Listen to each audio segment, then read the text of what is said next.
porque todas tenemos mucho que contar. Mujeres de 10 en Educación. Una conversación desde la Red de Mujeres Unidas por la Educación.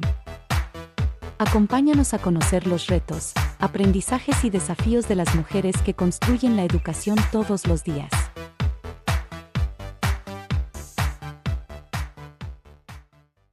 Hola, ¿qué tal? Bienvenidas y bienvenidos a Mujeres de 10 en Educación. Mi nombre es Sonia del Valle, estoy muy contenta y agradecida por tener la oportunidad de conversar esta mañana, esta tarde o esta noche, depende a la hora que nos escuchen, con Magali Muria. ¿Muria es correcto, Magali? Ya nos Sí, contará. Magalí, Muria, sí. Magali Muria, ni le atiné al nombre ni al apellido, pero bueno, no importa, para eso estamos aquí y esta conversación con una integrante de la Red de Mujeres Unidas por la Educación, que además es doctora en comunicación por la Universidad de San Diego, California, tiene un máster en comunicación internacional y por supuesto además también tiene una licenciatura. Antes de todo esto hizo una licenciatura en el Colegio de México y vive efectivamente en Estados Unidos, ahora actualmente en San Diego. Y Magali, cuéntanos o cuéntale al público que nos esté escuchando, ¿quién eres? ¿Por qué estás metida en el tema educativo? ¿Por dónde ha sido tu trayectoria profesional? Bueno, oye, muchas gracias por invitarme a participar en esta actividad. La verdad es que estoy encantada de participar de la red en general y por supuesto contenta de estar hoy contigo. Mira, yo he tenido, como me imagino muchas de las colegas, una carrera bastante heterogénea. Creo que se centra en lo que yo le llamo los tres pilares de mi trayectoria profesional, que son la investigación por un lado, la gestión de proyectos, lo que se llama el project management, por otro, y lo que aquí en Estados Unidos se llama public affairs o relaciones, digamos, gubernamentales, ¿no? Y comunitarias, digamos. Eh, en un momento dado de mi vida que estaba yo intentando poner un poco de lógica a todos los trabajos, los proyectos que he tenido, me di cuenta que la enorme mayoría de ellos tiene que ver con la educación. Y eso me ayudó mucho a estructurar un poco lo que es mi identidad profesional y también a darme cuenta que, pues que sí, desde que era yo pequeña, mis padres eran profesores también, académicos, pero profesores.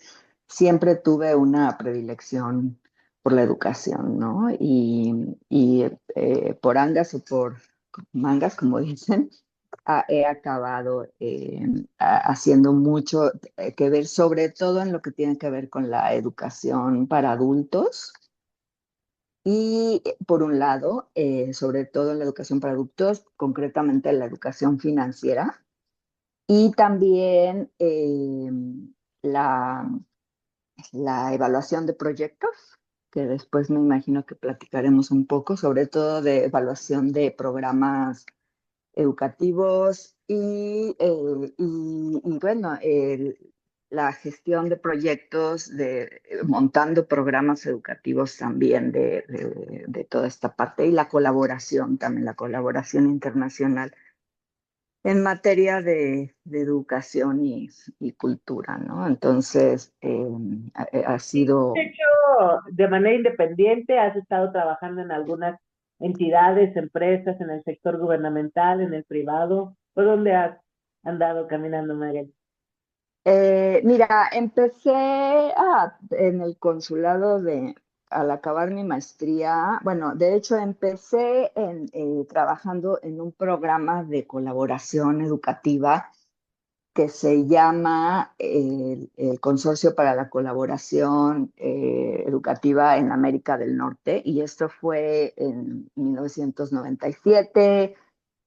tenían la idea de hacer una especie de brazo educativo para lo que en aquel momento era el TLC, colaboración en educación superior entre Canadá, México y Estados Unidos. Este era un programa que estaba basado en la Universidad de Arizona. Y bueno, evidentemente, bueno, fue un programa muy productivo, se han hecho de hecho muchas iniciativas después al respecto. Hoy en día sí se pueden ver los resultados de todo eso. Muchísimos intercambios, por ejemplo, que en las instituciones de educación superior que previamente pues no se hacían, ¿no? Mucha movilidad estudiantil y el profesorado también.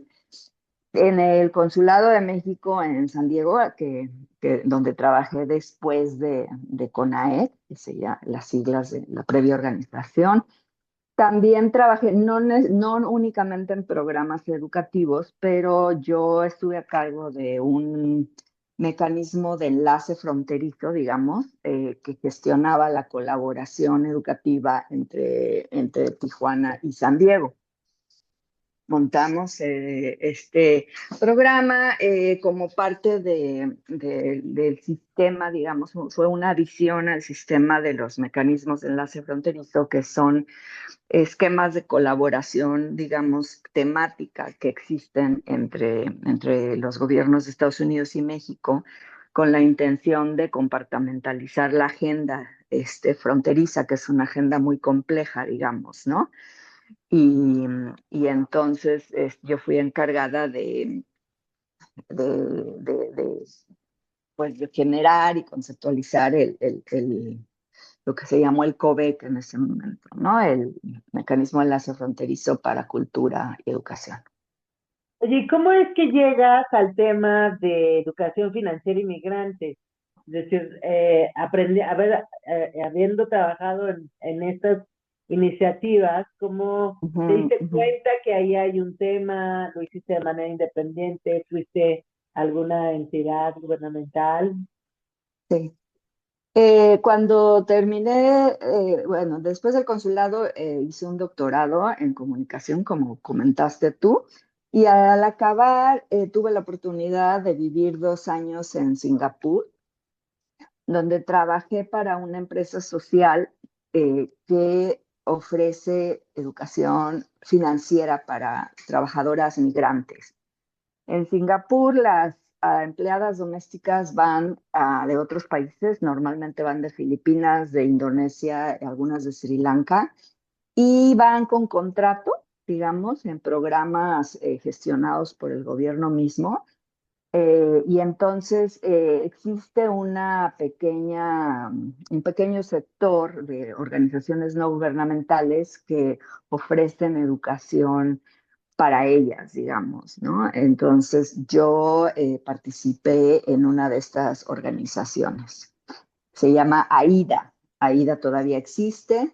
En sánscrito quiere decir, digamos, que caerse y volverse a levantar. Ujú. Y La, entonces, ujú. La ¿de ahí te idea, lo trajiste o qué? bueno, después de AIDA, donde estuve trabajando durante 2 años, volví a Estados Unidos con un par de proyectos, con un proyecto, digamos, de continuar la formación financiera de las graduadas, digamos. Por un lado, este fue una especie como de pet project que hice con la que fue mi jefa en AIDA, que también es mexicana. Digamos que más relacionado, más que la educación, más relacionado al coacheo, ¿no? Coachear, emparejar, digamos, a las aspirantes a emprendedoras con personas expertas en montar un negocio para que las vaya coacheando paso a paso. Y después también empecé a trabajar en un centro comunitario aquí en San Diego que se llama Bayside Community Center. En Bayside, mi misión fue montar un programa de inclusión financiera que se llama, entre los cuales, entre otras cosas, había un programa de educación financiera para miembros de la comunidad, ¿no? Y en este caso eran trabajadores migrantes, pero no eran empleadas domésticas, eran normalmente migrantes jóvenes latinoamericanos, casi todos mexicanos, y también una población vietnamita, más bien más grande en edad, digamos, porque bueno, estas eran las dos poblaciones que conviven a la fecha digamos, en el contexto donde está este centro comunitario en Bayside, ¿no?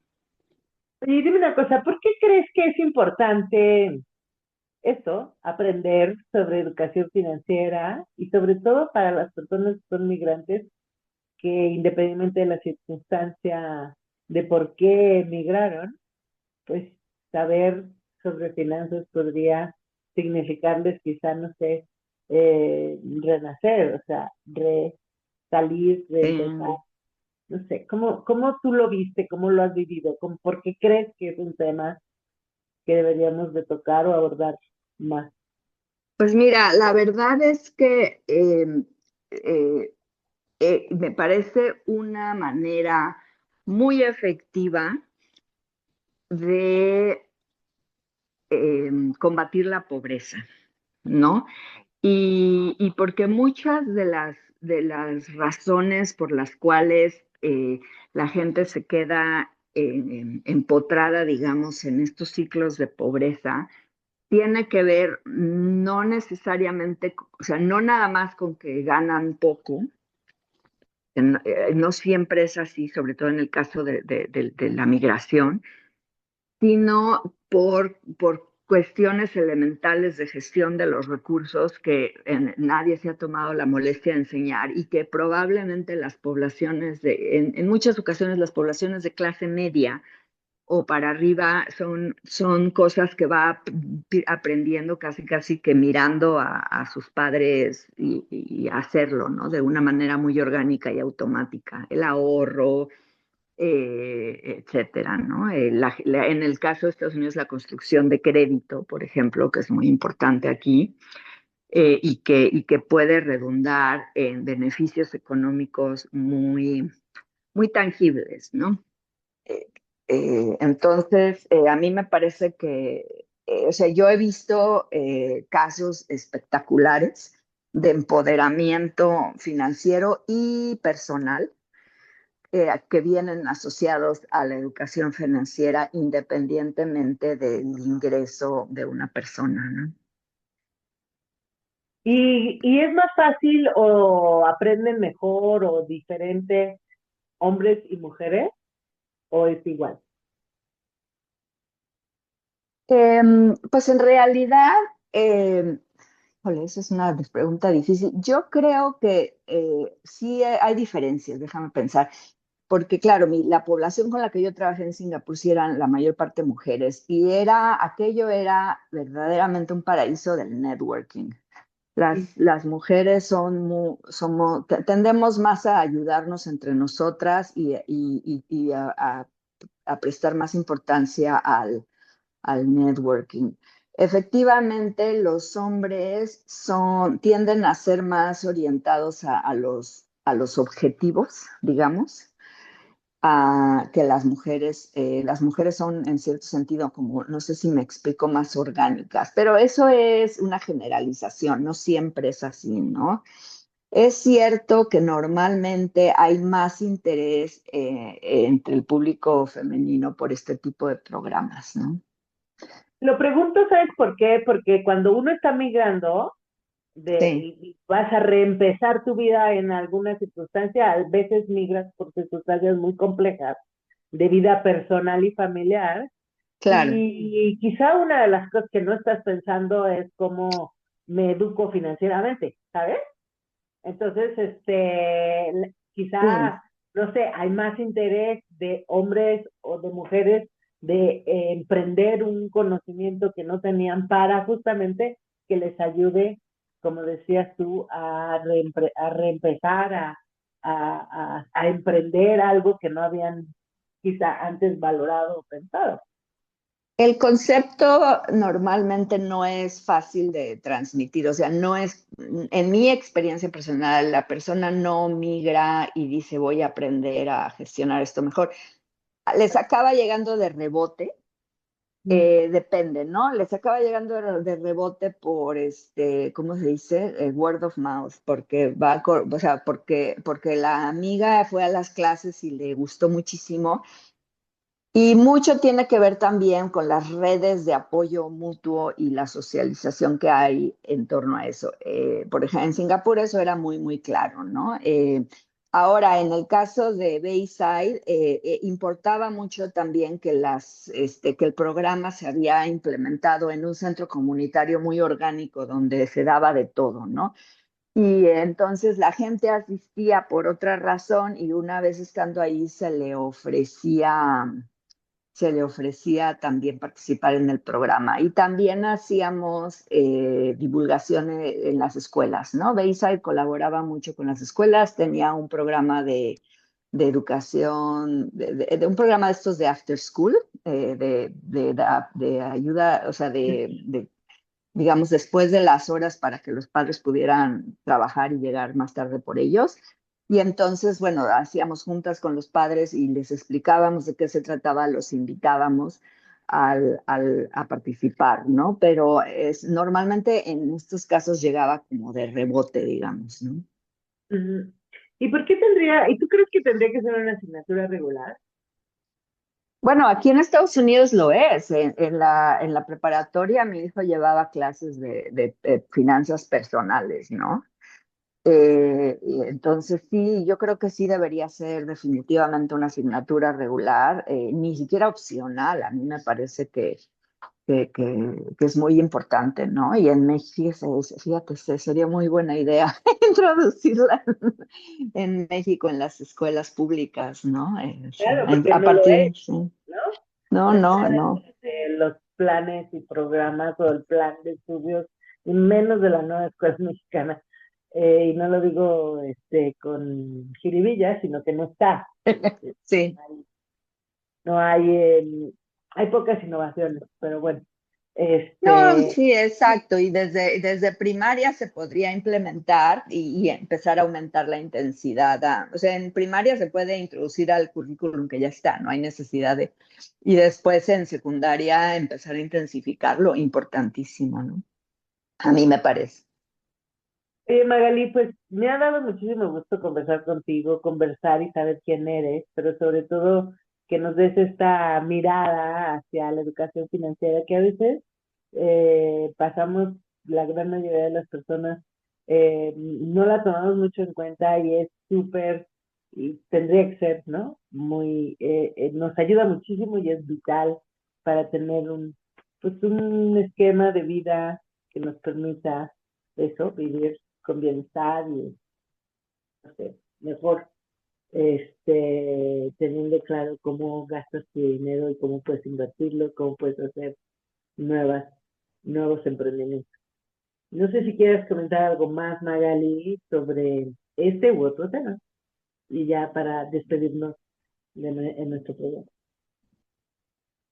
Bueno, mira, una de las cosas que me parece importantes recalcar es que la educación financiera va también mucho más allá de sencillamente ahorrar, ¿no? Sí. Tiene que ver con un empoderamiento personal, digamos, que, que no es nada más el ahorro de recursos, sino también la manera de aprender a generar recursos. También participé haciendo currículum, por ejemplo, currículum de educación de negocios, un proyecto que me encantó para una organización en México que se llama Enova, no sé si todavía exista, pero básicamente hicimos un currículum de educación en línea de emprendimiento, de pequeños negocios para mujeres, pues con escolaridad, digamos, limitada, digamos, ¿no? Entonces, pues fue traducir básicamente los conceptos de las escuelas de negocios más sofisticadas de Estados Unidos para, digamos, la señora de mandil de cuadritos del mercado que quería poner un negocio de algún tipo, ¿no? Y te das cuenta que todos esos conceptos no es que sean para nada dificilísimos ni imposibles de entender, ¿no? Perfectamente los puede entender cualquiera y los puede aplicar, y solamente es que existan los recursos y la intención de adaptarlos para todo tipo de público.